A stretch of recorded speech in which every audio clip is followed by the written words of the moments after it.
California. NASSCO, la National Steel and Shipbuilding Company, ha proporcionado más de 110 barcos a las flotas de todo el mundo durante las últimas 4 décadas. Desde petroleros a portacontenedores.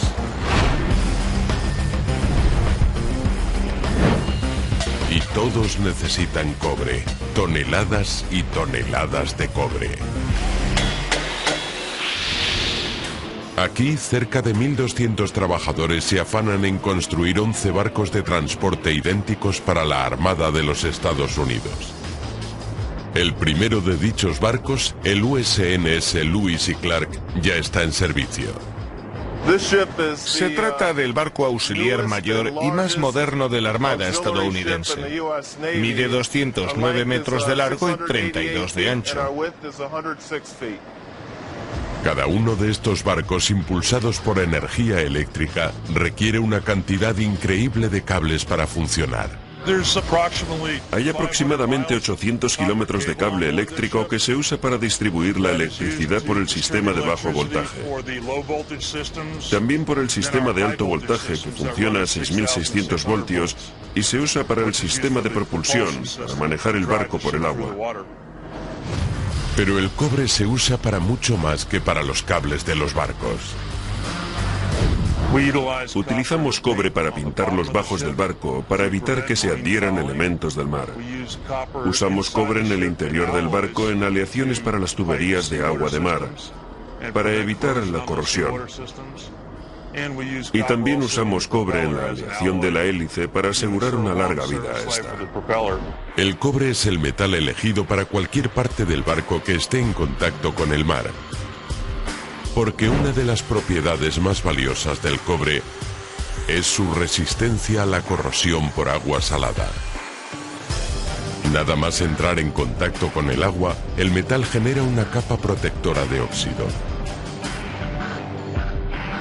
Los barcos mercantes y los navíos de guerra requieren durabilidad, y el cobre pasa la prueba del tiempo en uno de los entornos más corrosivos del planeta.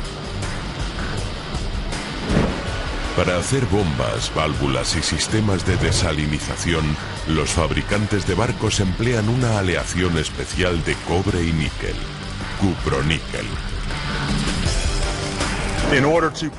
Para evitar la corrosión de los sistemas por los que circula agua de mar, los fabricamos en cuproníquel. El cobre es muy resistente a la corrosión. Cuando circula agua de mar por una tubería de cuproníquel, se crea una capa de óxido en el interior de dicha tubería que detiene el proceso de corrosión. La aleación contiene generalmente el 70% de cobre y el 30% de níquel. La adición de níquel aumenta la dureza y la resistencia a la corrosión del cobre. También se hacen aleaciones de cobre con metales más duros para las partes de mayor tamaño y resistencia del barco. Una hélice resistente a la corrosión de 6,5 metros de ancho y 40 toneladas. Los ingenieros navales que fabrican estas hélices tan enormes combinan técnicas centenarias con nuevas tecnologías de fabricación.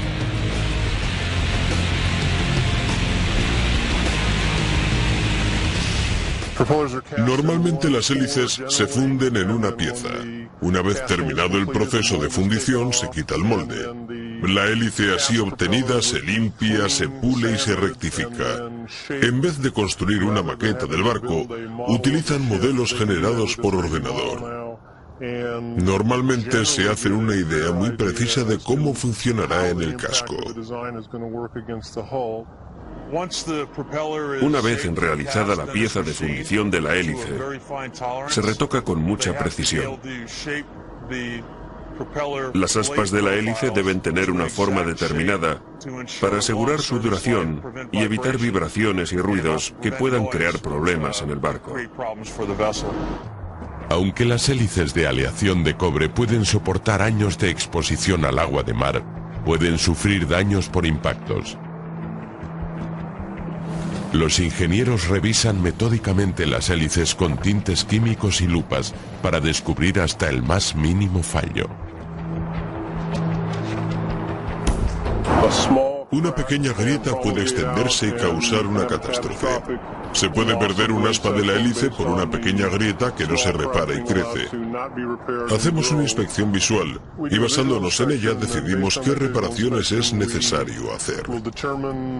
Normalmente soldaduras, lijado y equilibrado de la hélice. El cobre también protege a los barcos de criaturas marinas diminutas pero peligrosas, a las que si se les da tiempo suficiente pueden llegar a hundir el barco. El cobre es microbicida, es decir, los microorganismos no pueden subsistir en él. Según algunas teorías científicas, el cobre mata a los microbios dañando su ADN. Se usa para proteger a los barcos de los organismos marinos desde el siglo XVIII, en que la Marina Real Británica forró por primera vez los cascos de sus navíos de guerra de madera con planchas de cobre.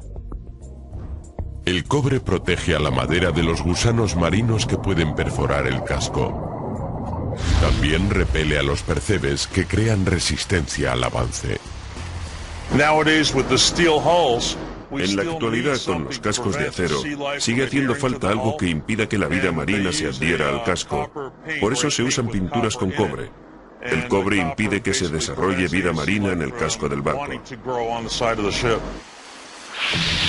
A lo largo de los siglos, los fabricantes de barcos se han aprovechado de las cualidades del cobre en el mar.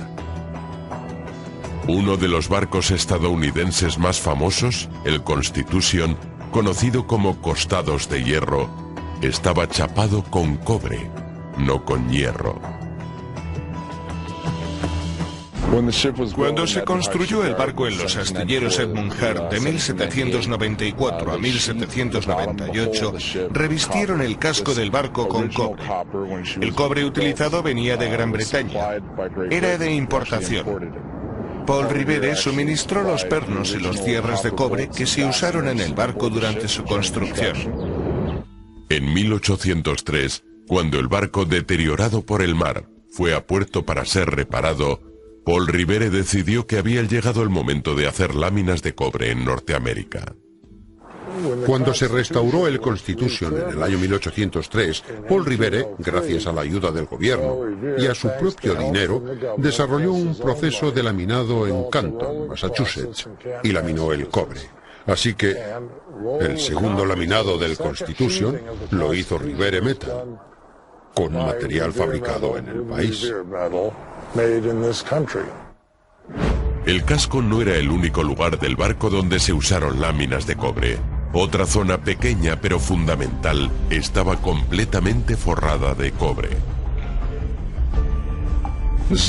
Aquí venían los marineros durante la batalla y recogían cada uno unos 3 kilos de pólvora que se guardaba aquí, que está forrado de cobre. El cobre es un metal no ferroso. No es fácil que suelte chispas. Con toda esta pólvora en la bodega, si saltara una chispa, podría incendiarse el barco y se podría hundir. Aunque las aplicaciones de cobre en el mar se conocen desde hace solo algunos siglos, nos hemos aprovechado del abanico de propiedades del metal rojo desde hace casi 10.000 años. En aquella época el cobre contribuyó a revolucionar nuestra tecnología. En la actualidad, el cobre está por todas partes. Todo lo que tocamos a lo largo del día contiene cobre, o tiene alguna relación con el cobre. Tenemos cobre en los teléfonos, en los ordenadores, tenemos cobre en nuestros cuerpos. El cobre es vital en nuestra forma de vida moderna. Se utiliza en motores eléctricos, se utiliza en tuberías. Se usa cobre para el cableado. Sin estas cosas la sociedad no podría estar al nivel al que está. Es uno de los pilares básicos para conseguir un mundo industrializado. El cobre, además de su capacidad para resistir a la corrosión, matar bacterias y conducir la electricidad y el calor, es hermoso. Puede convertirse en el centro de atracción, como en esculturas y tejados. El cobre y las aleaciones de cobre nos atraen por su color, su calidez, su capacidad para cambiar de color y de forma. Es uno de los pocos productos con los que se pueden conseguir elementos de metal que transmitan calidez. De hecho, fue el rojo característico del cobre lo que primero llamó la atención. Es uno de los metales que descubrió el hombre hace 10.000 años. Eso fue debido a que el cobre es uno de los pocos metales que existe en forma metálica en la naturaleza. Un hombre de la antigüedad pudo ir caminando, ver un pequeño brillo metálico, recoger el objeto y descubrir que tenía un metal fácil de trabajar. Es blando. Le podían dar con facilidad gran variedad de formas. Hacia el año 3600 a.C., aumentó la demanda de cobre debido a su uso en elementos tan dispares como joyas y puntas de flecha. Los depósitos naturales comenzaron a escasear. Pero los egipcios descubrieron un proceso llamado fundición que separaba el metal de la veta de mineral en que se encontraba. El primer método de fundición fue sencillamente calentar el metal en un fuego lo bastante caliente para derretir el metal. El proceso de fundición se realizaba de forma natural, al quemarse algunas de las impurezas. Por el sistema de prueba y error, las civilizaciones posteriores se dieron cuenta de que podían añadir ciertas cosas al metal fundido, que contribuía a eliminar las impurezas. Si añades carbón vegetal, carbón en general, es probable que el carbón se combine con el oxígeno de alguna de las impurezas y arda formando dióxido de carbono, monóxido de carbono, dejando metal no oxidado. Hacia el año 3000 a.C., los egipcios crearon sin querer un nuevo metal al mezclar estaño y cobre. El cobre y el estaño forman el bronce. Esa es la raíz de la expresión la Edad del Bronce, el periodo en que la humanidad comenzó a trabajar con estos materiales, a fabricar artefactos cada vez más complejos con estos materiales. El desarrollo del bronce marcó un hito en la historia de la humanidad, porque el cobre es relativamente blando, pero el bronce es más duro y resistente. Los agricultores podían fabricar gran variedad de herramientas resistentes y los guerreros crear armas con bordes cortantes y mortíferos. Fuera de toda duda, el ejército que tuviera más espadas y armaduras de bronce tenía una ventaja clara. Durante muchos siglos el bronce fue el rey. Luego, desde los romanos en adelante, el hierro se convirtió en el metal base de las civilizaciones occidentales, pero el cobre haría un regreso espectacular. El cobre extraído de grandes yacimientos estaba destinado a conectar y vigorizar al mundo.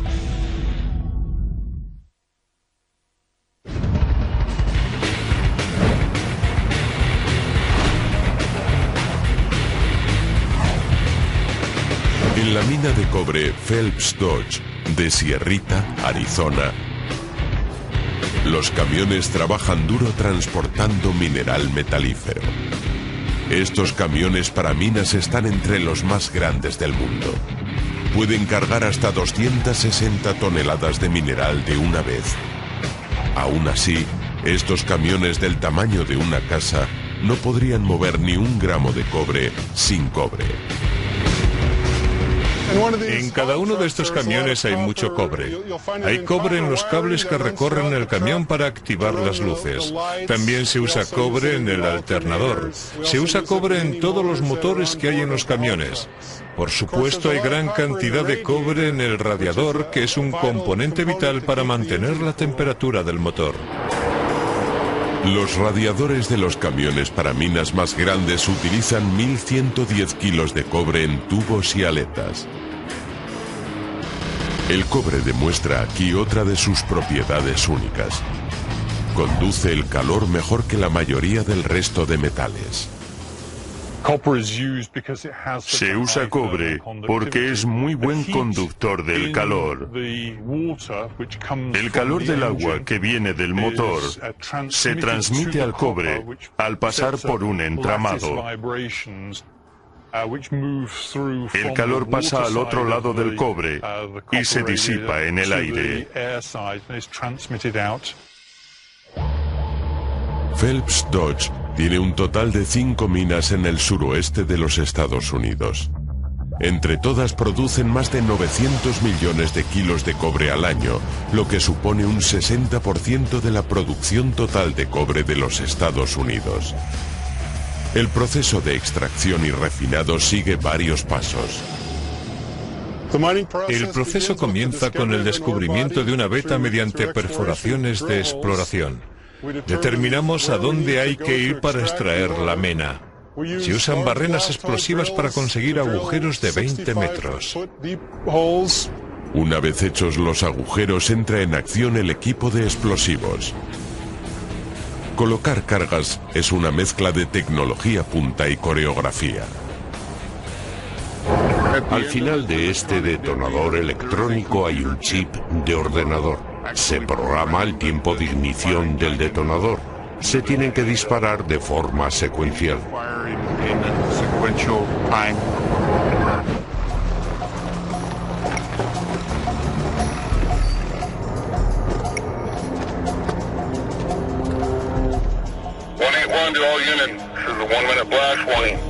Fuego al primero.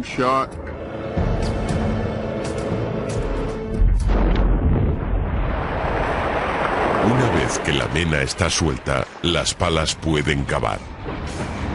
El material que cabe en la cuchara pesa aproximadamente 65 toneladas. Así que en 4 paladas una excavadora puede cargar uno de nuestros camiones de 260 toneladas. Si la mena se recoge cerca de la superficie, el cobre que contiene ha estado expuesto al oxígeno.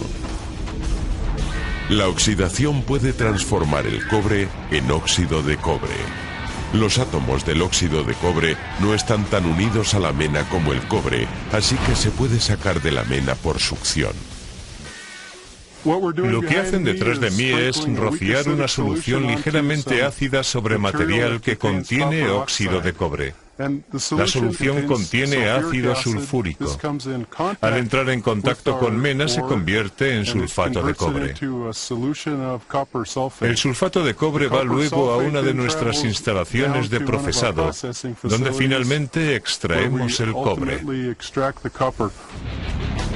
La mena que no se puede tratar así sigue un proceso diferente. La roca que está a más profundidad en la meta es sulfuro y no se puede extraer con ácido, hay que separarla por flotación. El tercer paso del proceso de flotación es reducir la roca a pedazos manejables. El molino giratorio es un cono grande que ajusta dentro de un cilindro en forma de cono y literalmente se balancea. Cuando la roca queda atrapada entre ellos, entre las dos paredes, se machaca. Antes de poder refinar la mena, hay que molerla hasta que quede como arena en tambores enormes llamados molinos de bolas. Cada uno de estos molinos de 5 metros de alto por 6 de largo está lleno de bolas de acero del tamaño de una bola de béisbol que pulverizan la mena. Al mismo tiempo se añade a la mezcla agua y agentes químicos que forman lodo.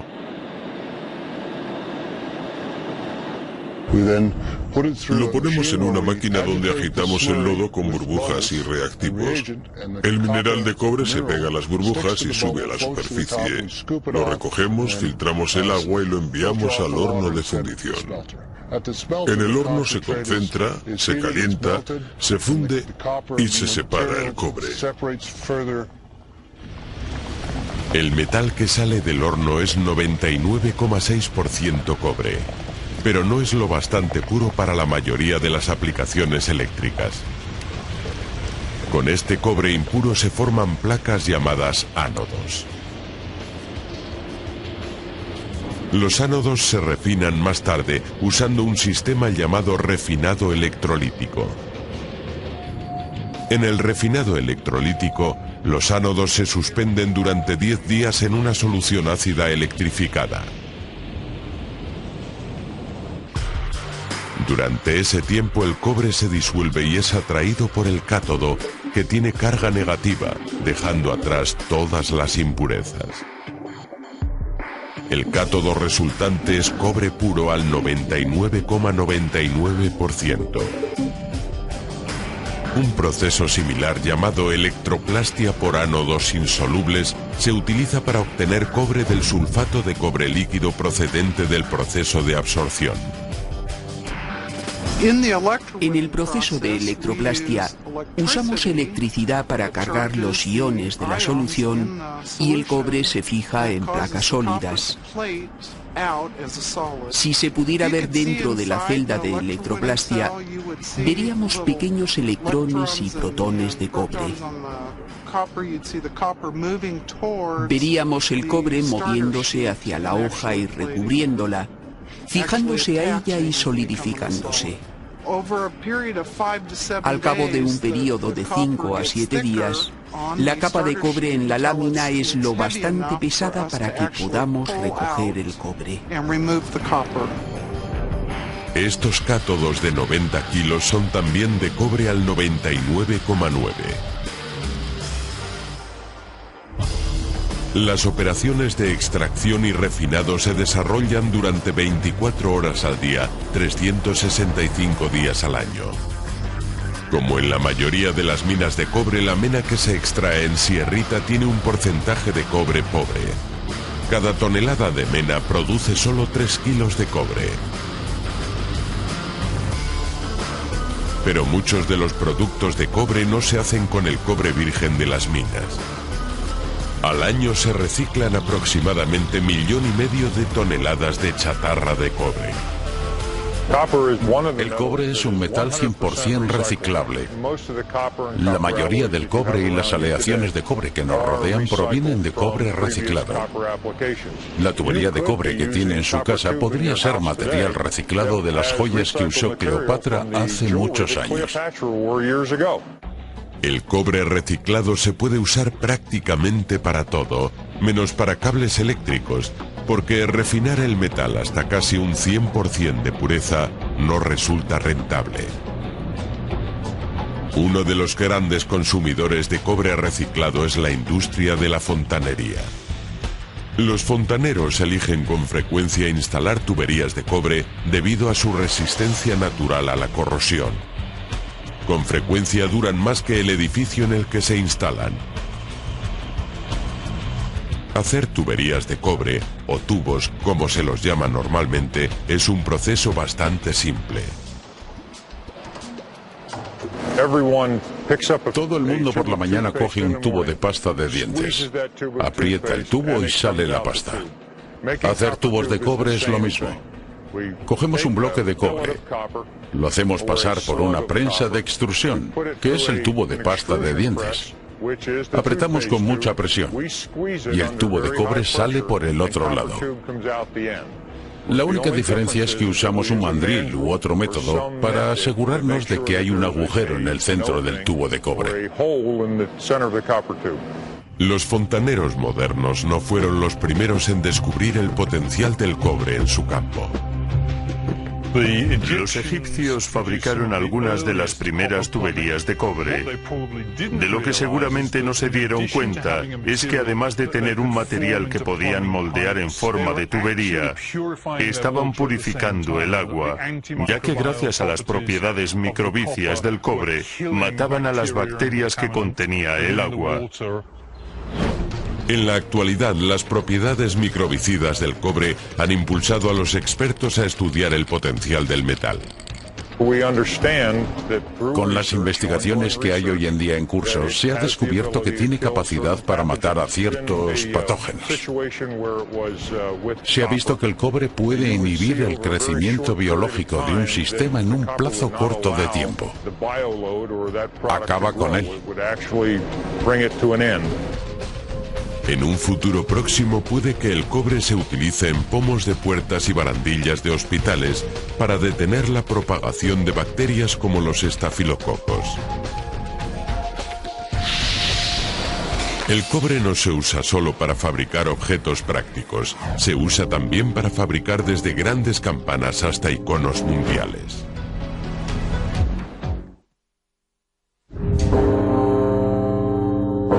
Esta es la campana de la paz mundial. Tiene 3,5 metros de alto y pesa 30.000 kilos. Es la campana oscilante más grande del mundo. Se encuentra en Newport, Kentucky, y se fabricó para conmemorar el cambio de milenio. Como la mayoría de las campanas, está hecha de una aleación de cobre, con frecuencia denominada bronce de campana. La campana de la paz mundial está compuesta por un 80% de cobre y un 20% de estaño. La razón para usar esta proporción es la calidad del sonido. Hasta aproximadamente el año 1600 experimentaron con diferentes proporciones de cobre, zinc y estaño. Comprobaron que la combinación de 80% de cobre y 20% de estaño produce el mejor sonido. La campana se hizo igual que se hacían las campanas en la Edad Media, vertiendo bronce fundido en un molde. Pero verter metal para una campana de este tamaño suponía un reto impresionante. Teníamos 36.000 kilos de metal listo para verter. Calculamos que había que hacerlo en 4 minutos 54 segundos. Si se hacía demasiado lento, acabaría como la campana de la Libertad de Filadelfia. Si no se enfriaba de forma uniforme, existía el riesgo de que la campana se rajara la primera vez que se tañera, porque el metal no tendría consistencia, no tendría dureza suficiente. Los diseñadores de la campana de campanas Verdin, Cincinnati, Ohio, contuvieron el aliento la primera vez que se ajustó el reloj para que liberara al badajo. Estábamos preocupados por lo que pudiera ocurrir. Confiábamos con no encontrarnos con otra campana de la Libertad. 18 segundos antes de medianoche se giró el interruptor y golpeó el badajo. Con el primer golpe supimos que estaba bien. Campanas Verdin fabrica campanas desde 1842. En la actualidad posee la fundición de campanas más antigua de los Estados Unidos. Fabrica unas 250 campanas grandes al año, la mayoría para iglesias y universidades. Fabrican las campanas usando un método desarrollado por ellos, utilizando arena en vez de arcilla para hacer los moldes. La arena es más eficaz. Al secarse se endurece mucho más rápido. A la arena se le da forma de campana usando un molde de aluminio. Prensamos la arena mucho y con cuidado para que cree la cavidad perfecta en la que se asiente la campana. La arena se pone tan dura como el hormigón. Luego lo giramos y tenemos el perfil interior de la campana. Luego ponemos la otra pieza y añadimos más arena. Hacemos exactamente lo mismo. Cuando rompemos la parte de la copa, quitamos el molde. Así podemos volver a unir las dos partes y crear una cavidad que reproduce de forma exacta tanto el interior como el exterior de la campana.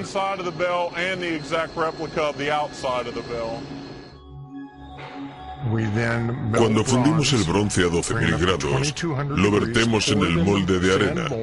Esperamos a que enfríe. Lo rompemos y comienza la ardua tarea de limpiar. Cuando sale del molde, cuando la liberamos, no tiene muy buen aspecto.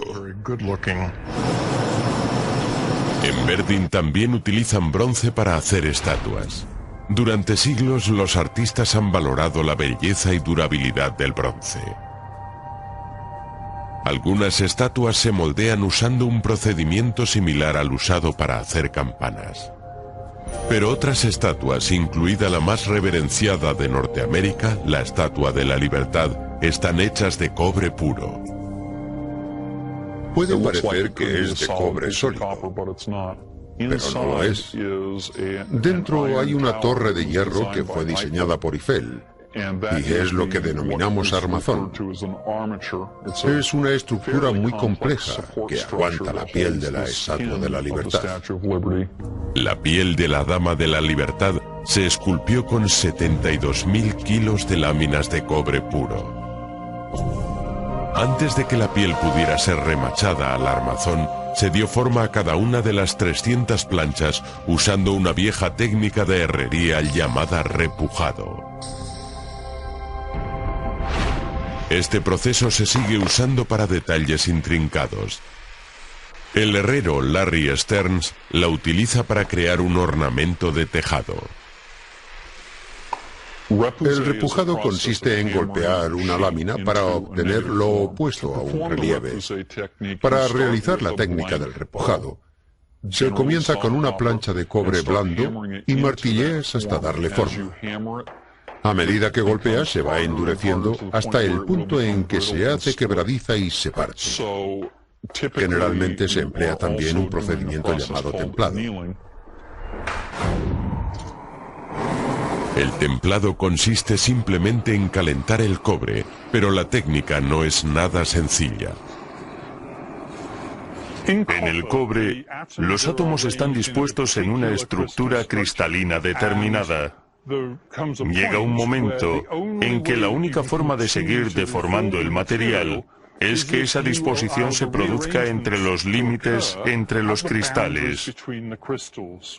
En el templado, calientas el material hasta una temperatura que está por debajo del punto de fusión, pero lo bastante alta para que los átomos puedan distribuirse. Entonces puedes volver a deformar el material. Por eso el cobre hay que trabajarlo con la técnica del templado y hacerlo varias veces. Todavía falta mucho, pero ya ve que empieza a aparecer la forma.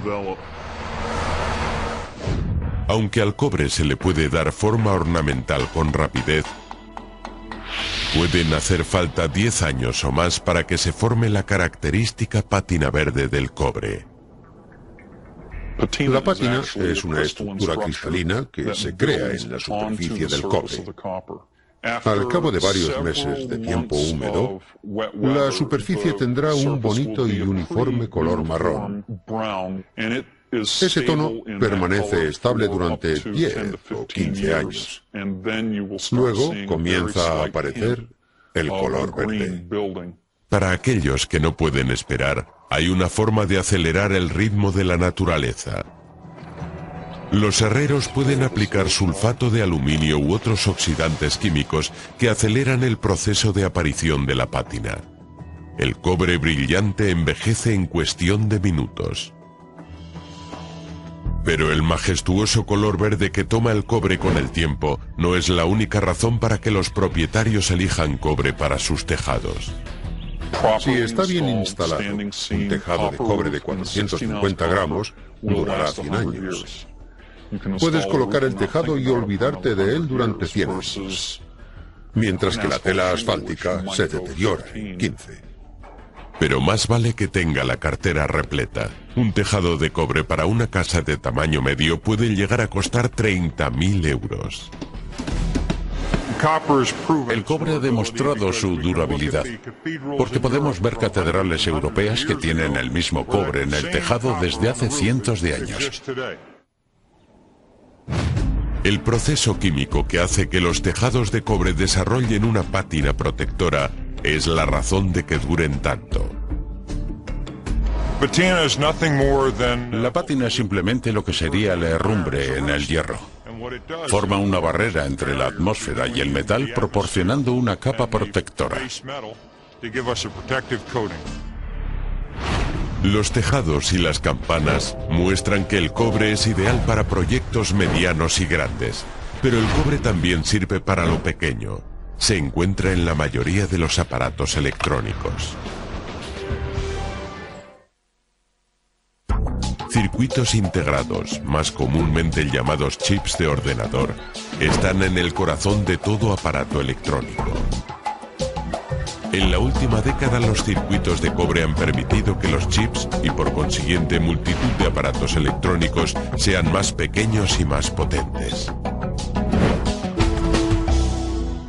Al principio se usaba aluminio para los circuitos integrados porque era el mejor material al ser compatible con el resto de la tecnología de los circuitos integrados. El cobre se ha conocido toda la historia como un metal muy bueno para interconexiones. Sin embargo, tiene algunas propiedades negativas. Si entra en contacto con el dispositivo, cambia sus propiedades y el circuito integrado no se comportaría como estaba diseñado que hiciera. A mediados de la década de los 90, los circuitos de aluminio no podían ser lo bastante pequeños para encajar en los diminutos aparatos electrónicos. La resistencia del aluminio al flujo de la electricidad significa que hace falta más aluminio y más espacio para que pase corriente suficiente. Los ingenieros sabían que la menor resistencia del cobre permitía usar cables mucho más pequeños, pero tenían que encontrar la forma de proteger el silicio del cobre. Después de casi 15 años de investigación, los científicos de IBM Italia desarrollaron una barrera microscópica que hacía justo eso. Se llamó barrera de protección. Mantenía el cobre encima de los dispositivos. No podía descender a las capas del dispositivo propiamente dicho. Este avance hizo posible fabricar chips más pequeños que trabajaban un 40% más rápido, con un 30% menos de energía. Instalar interconectores de cobre en chips de silicio requiere un trabajo de metalurgia relativamente común, pero a escala microscópica. Usamos la electrólisis como se hacía en los viejos tiempos para cubrir de cobre el fondo de los utensilios de cocina. Hay ciertos elementos químicos que permiten llenar todas estas ranura con metal de cobre.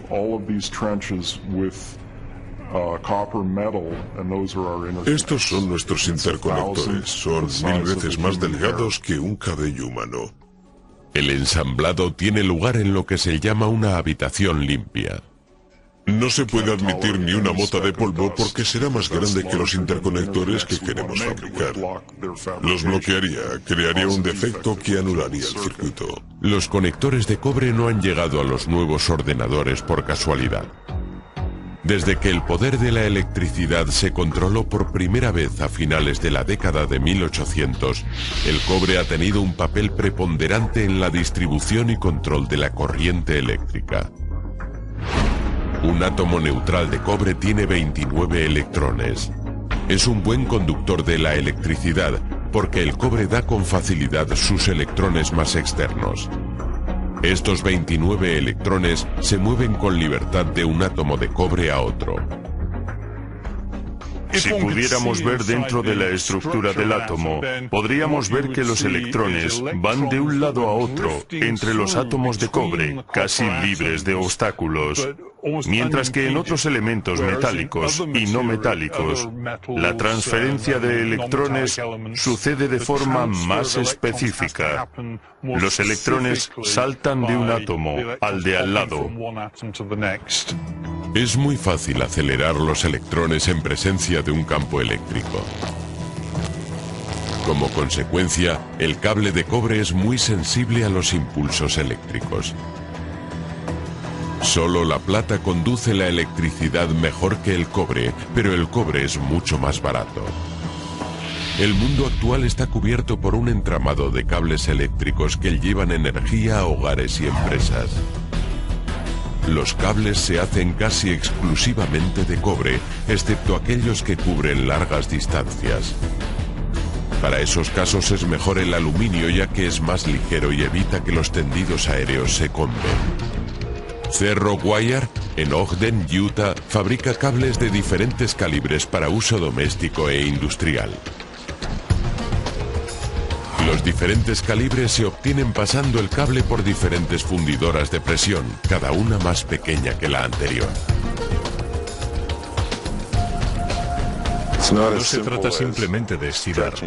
No puedes controlar el proceso haciéndolo como si fabricaras caramelo, cogiendo un pedazo grande y estirando. Hay que controlar el diámetro cuando pasas a la siguiente máquina. Reduces otro 25%. Tiene que estar perfectamente redondo, tener el diámetro perfecto antes de pasar a la siguiente presión. Cerro une varios hilos de cobre para crear los cables que se usarán para transportar corrientes de alto voltaje en edificios industriales. Como los productos industriales tienen que transportar muchos más voltios y amperios, se hacen de varios hilos para que mantengan la flexibilidad. Los cables de cobre, además de transportar energía eléctrica, sirven para las comunicaciones. En 1866, el primer cable transatlántico logró transportar un mensaje 4.000 kilómetros, desde Nueva York a Londres. El núcleo del cable transatlántico estaba formado por 7 hebras de hilo de cobre de la mejor calidad. Aunque la fibra de cristal de sílice ha reemplazado al cobre como medio de transporte de señales, hay más cobre que vidrio en los últimos cables transoceánicos. Los cables están forrados en cobre que lleva energía a las bombas. Las bombas accionan un láser que transporta la información.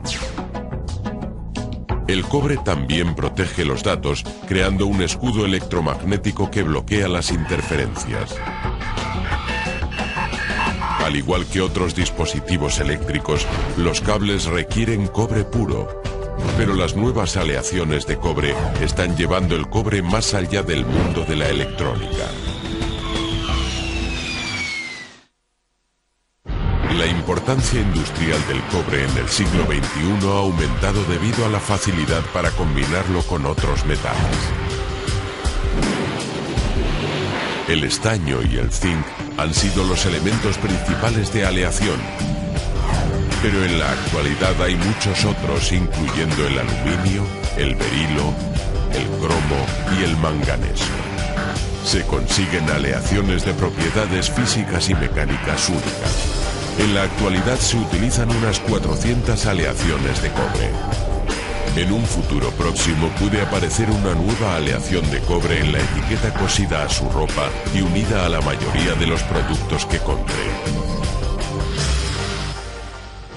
Los ingenieros están trabajando en una aleación de cobre ni silicio que mantendrá la conductividad del silicio y será además lo bastante resistente para mantener una antena diminuta de solo 35 micrones, la 10ª parte de una hoja de papel.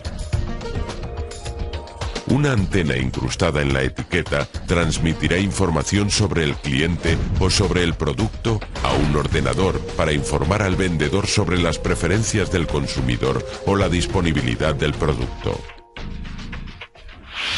Ansonia Copper and Brass, de Waterbury, Connecticut, fabrica aleaciones especiales para clientes con necesidades muy especiales. Una de las aleaciones especiales que fabricamos es para la industria aeroespacial. Los clientes necesitan buena conductividad eléctrica y un cable fuerte para que pueda soportar el uso constante.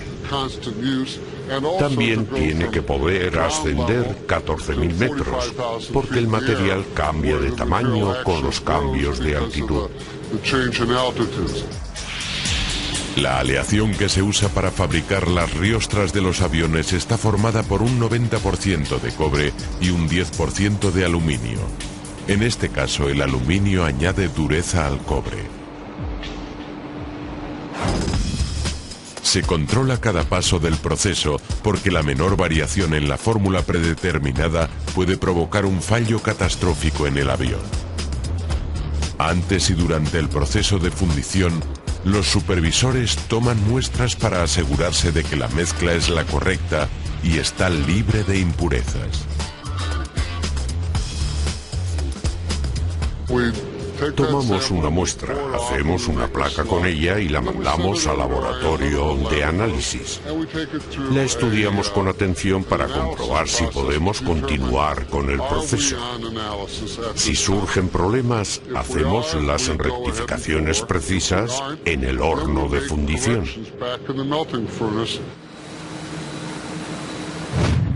Los químicos del laboratorio evalúan rápidamente cada muestra.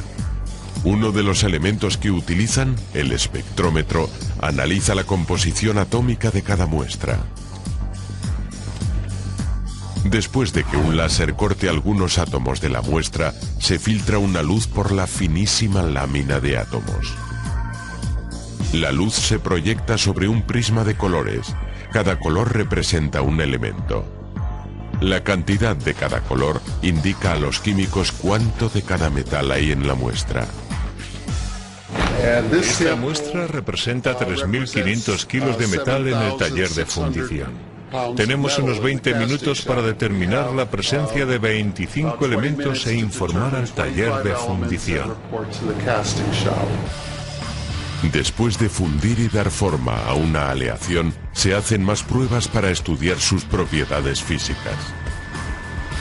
En la prueba de tensión se tira del material y se mide la fuerza de tracción que puede soportar antes de romperse. Eso define la ductilidad del material. Todas las aleaciones se hacen buscando unas características y tenemos que conseguir un material con esas características. Los antepasados que combinaron por primera vez cobre y estaño no podían haber predicho a dónde los llevaría el bronce. Los metalistas del siglo XXI solo pueden intuir a dónde nos llevarán las nuevas aleaciones. Lleva tanto tiempo entre nosotros que creemos conocer casi todos sus usos. Pero solo lo creemos. Estamos seguros, más allá de toda duda, de que el cobre será un metal fundamental en todo lo que hagamos de aquí en adelante. Las mismas propiedades que conocemos y usamos nos permitirán seguir usándolo con las tecnologías del futuro.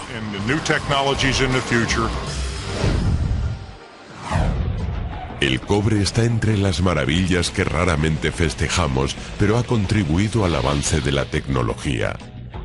Este metal de méritos poco reconocidos y sus aleaciones son una promesa de que seguirá nuestro ritmo de obtener tesoros tecnológicos de las fuentes de la naturaleza.